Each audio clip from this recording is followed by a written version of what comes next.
કારણ કે દર વર્ષની આ સમસ્યા છે ને તેનાથી તે લોકો હવે રૂટીનમાં આવી ગયા છે। આવી સ્થિતિ વેજલપુરની દર વખતે સર્જાતી હોય છે અને હજુ પણ આવા જ દ્રશ્યો અનેક એવા વિસ્તારો છે કે જ્યાં વરસાદ આવે કે ના આવે પરંતુ વરસાદી પાણી અચૂક આવે છે। આવો જ એક એરિયા એટલે મકરબા વિસ્તાર કે જ્યાં સામાન્ય વરસાદમાં જે ડ્રેનેજના પાણી છે તે કેટલી હદે ઓવરફ્લો થઈ રહ્યા છે તેના આ દ્રશ્યો છે। વરસાદ ખૂબ જ સામાન્ય હતો પરંતુ તેમ છતાં જે વરસાદી પાણી જે ભરાયા છે, વહેતા પાણી જે ધસમસતા પાણી જે દેખાઈ રહ્યા છે તે માત્ર ને માત્ર ડ્રેનેજના પાણી છે, કાળા પાણી છે। તે સ્પષ્ટપણે નરી આંખે જોઈ શકાય છે। આખરે કોઈ પણ પ્રકારે અહીંયા જે ડ્રેનેજ લાઈન નાખવામાં આવી છે તેનું કોઈ પણ પ્રકારનું યોગ્ય લેવલ નથી। સાથે જ જ્યારે આગળ કોઈ પણ પ્રકારે પમ્પિંગ સ્ટેશન શરૂ કરવામાં આવે તો તેનું પાણી અન્ય કોઈ પણ જગ્યા પરથી ઓવરફ્લો થતું હોય તે પ્રકારની ફરિયાદ અમદાવાદના અનેક વિસ્તારોમાં છે। આખરે કયા પ્રકારનું આયોજન અને કયા પ્રકારનું પ્લાનિંગ અમદાવાદ મહાનગરપાલિકાના અધિકારીઓ કરે છે તેનો આ જીવતો જાગતો પુરાવો છે। કેમેરામેન નટવર પરમાર સાથે જિગ્નેશ પટેલ, TV9 અમદાવાદ। વેજલપુર બાદ આ મકરબાના પણ દ્રશ્યો જોયા, ત્યાં પણ એવી જ સ્થિતિ જે વેજલપુરમાં સર્જાય છે। વરસાદ આવે ત્યારે ડ્રેનેજ લાઇનમાં પાણી અંદર જવું જોઈએ, અંદર જવાની વાત તો દૂર પરંતુ આ ગટરો બેક મારે છે અને તેના કારણે એ તમામ એ વિસ્તારના લોકોને એટલી હાલાકી પડી રહી છે કે જો આ પ્રકારનો વરસાદ રહ્યો ને આવા જ ગટરના પાણી બેક માર્યા તો ફરી એકવાર રોગચાળો ગંભીર રીતે વકરે તે વિસ્તારમાં તો નવાઈ નહીં। આ મકરબાના દ્રશ્યો આપે જોયા, ગટરો બેક મારે છે, ગંદકી ફેલાય છે અને તેવામાં જ્યારે અમદાવાદમાં સ્વચ્છ સર્વેક્ષણમાં પ્રથમ નંબર આવે તો સવાલ ચોક્કસથી થાય, કારણ કે જ્યારે બાહ્ય દેખાવની વાત હોય તો સ્વચ્છતા ચોક્કસથી દેખાતી હોય છે પરંતુ આ ડ્રેનેજ લાઇનના દ્રશ્યો કંઈક અલગ જ આખો ચિતાર બતાવી રહ્યા છે। કારણ કે આ દ્રશ્યો ગંભીર છે, ગંદકીના દ્રશ્યો છે, ડ્રેનેજ લાઇનનું કામ પ્રોપર નથી થયું તેનો પુરાવો આ દ્રશ્યો બતાવી રહ્યા છે। મકરબામાં, મણિનગરમાં, વેજલપુરમાં આ તમામ દ્રશ્યો આપ જુઓ। અખબારનગરનો જે અંડરપાસ છે તે બંધ કરવાનો વારો આવ્યો છે, એટલે કે ચોક્કસથી સ્ટોર્મ વોટર લાઇન હોય, ડ્રેનેજની લાઇન હોય તેનું કામ પ્રોપર નથી થઈ રહ્યું। એ તંત્ર સામે સવાલો ઊભા કરે છે।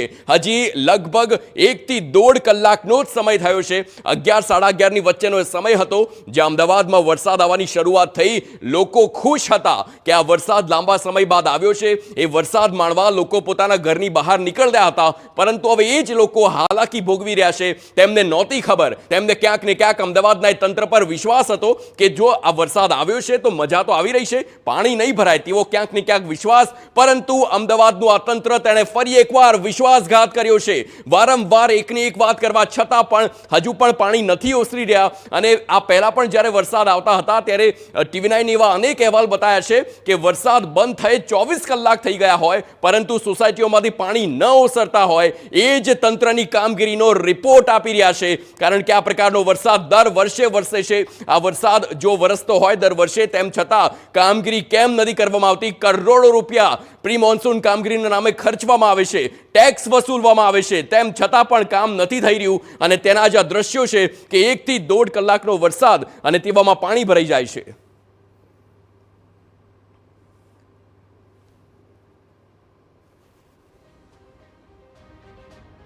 તો અમદાવાદમાં અલગ અલગ વિસ્તાર, નરોડાના દ્રશ્યો આપ આપની ટીવી સ્ક્રીન પર જોઈ રહ્યા છો જેમાં વરસાદ અને તેના કારણે પાણી ભરાવાની શરૂઆત થઈ ગઈ છે। આખા તો નરોડામાં આપ જોઈ શકો છો કે બસના પણ આખા જ્યારે ટાયર ડૂબી જતા હોય તે પ્રકારના અહીં દ્રશ્યો જોવા મળી રહ્યા છે। અમદાવાદના નરોડાના એક્સક્લુઝિવ દ્રશ્યો આપને ટીવી સ્ક્રીન પર। નરોડામાં 1 થી 1.5 કલાક વરસાદને થયો છે અને તીવ્રતા એવી હતી કે લગભગ 3 થી 4 ઇંચનો વરસાદ અને તેમાં પાણી ભરાઈ ગયેલા। શહેરમાં ધોધમાર વરસાદ વરસ્યાના બાદ હવે વરસાદે વિરામ લીધો છે પરંતુ અમદાવાદ શહેરના પૂર્વ વિસ્તારમાં ઠેર ઠેર પાણી ભરાયા છે।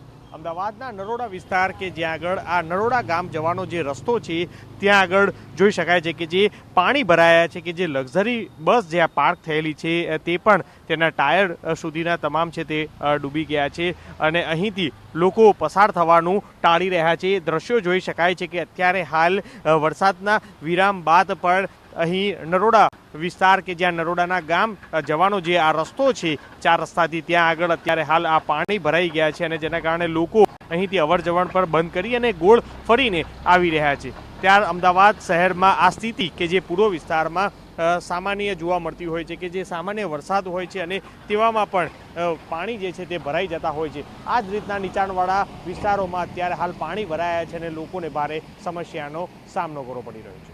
કેમેરા પર્સન દીપક સેન સાથે મિહિર સોની, TV9।